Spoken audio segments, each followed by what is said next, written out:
ஷேய் Vishnu Mayandi modern எல்லாமே ஒரே அவதாரமாக பிரித்து அவனும் போய் உட்காந்து தாயை காப்பாற்றிட்டான்ப்பா. பார்வதி அம்மாவை காப்பாற்றிட்டான். ஈசன் அடப்பட்டு போனார். ஈஸ்வரன் முக்கால் சத்தியம் எல்லாம் ரிலீஃப் ஆகி பூமியில் கைலாசத்தில் அமர்ந்துட்டார். தப்பு சேரவனுக்கு தண்டனை நீதியில் இறங்கிட்டார். புரியுதா? அநியாயப்பட்டு வச்சுருக்கான். புரியுதா? ஹைகோர்ட் மகாராஜானா சுடலை மாடன் தான் பேர் வாங்கினான். ஹைகோர்ட் மகாராஜா. ஏன்னா ஹைகோர்ட் மகாராஜானா நெல்லை மாவட்டத்தில் திருநெல்வேலி மாவட்டத்தில் கும்பிடுவோம். ஹைகோர்ட் மகாராஜா அப்படியேம்மா. ஹைகோர்ட் மகாராஜானா யாரும் தெரியுதா? ஹைகோர்ட் மகாராஜா சிவனும் பார்வதி குடும்பம். அந்த பேர் மாடன் சொல்ல மாடனுக்கு அந்த பேரை விட்டுட்டான். அவன் வாக்கிலே மானிட பேர் கொடுக்கணும். புரியுதா? அதான் ஹைகோர்ட் மகாராஜா. ஹைகோர்ட்னா ஐனா 5க்கு 5 ஈஸ்வரன் குடும்பம். புரியுதா? புரிஞ்சுக்கப்பா. கரடி மாடன் வெளியே வருவான். நம்ம கைலாசத்துலேருந்து ஒரு 5 கிலோமீட்டருக்குள்ளே தான் இருக்கான். இவன் காலை வைப்பான். ஏற்கனவே அங்கே நொறுக்கி விட்டுக்கிட்டு இருக்கான். நொறுங்கி போச்சு எல்லாமே. புரியுதா? அந்த நொறுக்கத்தை இப்போ அரசியல்வாதியை நொறுக்குவான். கரடி மாடன் கண்டிப்பாக நொறுக்குவான். இவனுக்கு ஒரு பவரை கொடுத்தார். தாய் பாதுகாப்பாக வனத்தில் போய் உட்காந்து தாய்க்கு உட்காந்து காப்பாற்றிட்டியடா, உனக்கு என்னடா வேணும்? என் பிள்ளைல பச்சை தீபத்தில் விளக்கு போட்டு நீ பிறந்தவன். இதில் இத்தனை அவதாரத்தில் நீ போய் உட்காந்து உன்னால் அடக்க முடியலை.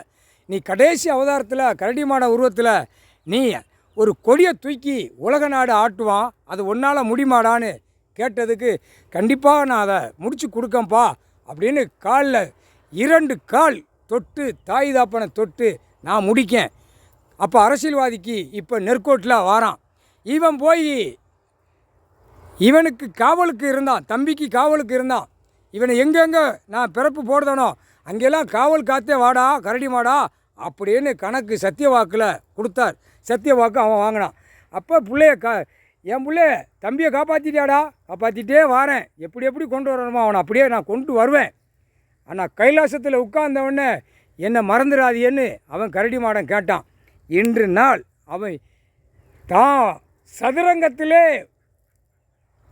கொடியில் உள்ளவனுக்கே கரடி மாடன் சொன்னவொடனே கண் கலங்குதான். அப்போ அவன் பார்ப்பான், என்னடா இவ்வளவு கரடி மாடன்னு சொன்னவொடனே நம்ம கண் கலங்குதோ, நம்ம எதிலே விட்டுட்டோமா அப்படின்னு இவன் தாய் தாப்பண்ட போய் உள்ளே கேட்பான். அப்போ அந்த கேட்கல அந்த விடையை கொடுப்பார். போடா மிதித்து அவனை தூக்கடா அரசியல்வாதி கைலாசத்தில் கையெழுத்து போனவன் வந்தவனை காலி பண்ணட்டுண்டா நீ போய் காலை வைடா, வச்சு அவனை தூக்குடா. அவனை பவனாசம் சொரிமுத்து ஐயன்லேருந்து தூக்கி கொண்டு வந்தான்டா. தென் பகுதியிலேருந்து இந்த பக்கத்தில் கிராமத்தில் வச்சு கும்பிட்டுக்கிட்டு இருக்கான். அவன் அந்த விளக்கோட அடைச்சி கட்டி வச்சுருக்கான் மால் போட்டு. அந்த மாலை கட்ட உடைச்சி அவனை தூக்கி கொண்டாடா நீ அவனை கொண்டு வாடா, உடனே கொண்டாடா. அவன் பச்சை தீபத்தில் பிறந்தவன். நீ கொடியில் தாய் தாப்பன் கொடியில் பிறந்தவன்டா, இளையவன். புரியுதா? அது அவனுக்கு எல்லாமே தெரியும். கரடி மாடனா உலகமே நடுங்க விடுவோம்னு சத்தியவாக்கு அவன் வாங்கியிருக்கான். நான் சத்தியவாக்கு கொடுத்துருக்கேன். அவனை வெளியே கொண்டு வாடா. இப்போ விஷ்ணு கணக்கு நான் விட்டுருக்கேன். அதை பார்ப்பான் ஈஸ்வரன் மகன். பார்த்தவொடனே அவனுக்கு ஒன்றும் ஓடாது. என்னடா நம்ம என்ன தப்பு செஞ்சோமா இல்லை தாய் தாப்பன் நம்ம கேட்போம் அப்படின்னு பார்ப்பான். உலகத்தவே முடிப்பார் ஈஸ்வரன். முக்கால் சத்தியம். வாக்கரிசி போட்டுறப்பா. இந்த மாதம் சாமி கும்பிடுத தை மாதத்தில் பங்குனி தை மாதம் எல்லாம் ஆடுறவனுக்கு போகிறான்.